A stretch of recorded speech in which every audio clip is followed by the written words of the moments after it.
Thank you for joining us today on another installment of Frost & Sullivan's exciting podcast series, highlighting key disruptive technologies, growth opportunities, economic trends, new business models, industry convergence, emerging geographies, and much more.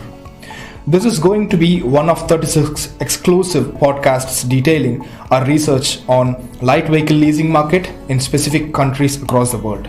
I am Abhishek Narayanan, industry analyst with the mobility research team, and today I would be talking about findings from our research on light vehicle leasing market in UK forecast to 2022.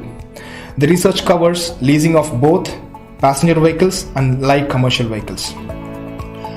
The UK leasing industry, which was in a strong position in 2016, is now clearly out of line with most of Europe and is expected to face decline in the next 2 years due to the uncertainty brought in by Brexit. Here are some highlights pertaining to this market. The corporate leasing industry in UK is going through a rough patch. This is due to a range of factors, including an increase in costs related to tax revisions, uncertain market developments, and reduced consumer spending.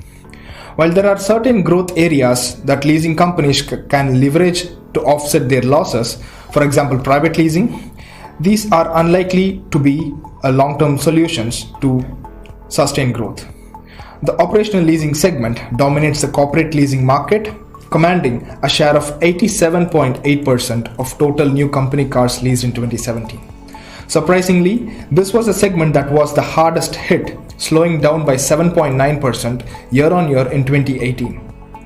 Growth opportunities in the UK market include private leasing, electric vehicle leasing, and new mobility solutions.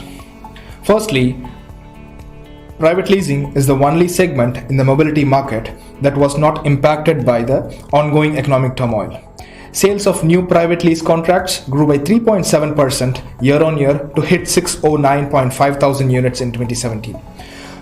Two key factors caused the migration of company car holders towards private leasing. Firstly, the increase in lease cost, and secondly, the availability of cash equivalents, which reinforced private leasing as the next natural step in terms of providing better flexibility than company cars.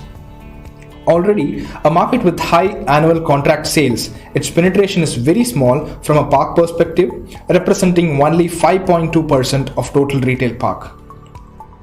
To drive growth, leasing companies should focus on partnerships with brokers, dealers, and leverage digital sales channels.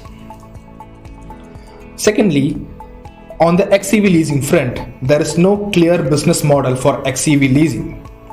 This presents the ideal opportunity for leasing companies to get a head start, since XEV leasing is going to be the only segment that offers certainty in demand. Leasing companies should invest in developing expertise in residual value estimation, charging infrastructure, and pricing, because residual value estimation is one of the key factors when it comes to XEV vehicles in the market. Finally, mobility providers need to continually focus on new mobility solutions to secure their future. To this end, they need to identify best practice mobility solutions from other countries, such as Mobility Budget in Belgium, Novated Lease in Australia, etc. Innovation will be key as leasing companies invest in customer research and explore new business areas like car sharing, car subscription, integrated mobility, mobility cards, and online sales channels. On that note, I hope you have enjoyed this session. Please join us for future podcasts and become a member of Frost & Sullivan's Leadership Council by emailing us at digital@frost.com. Thank you for your time.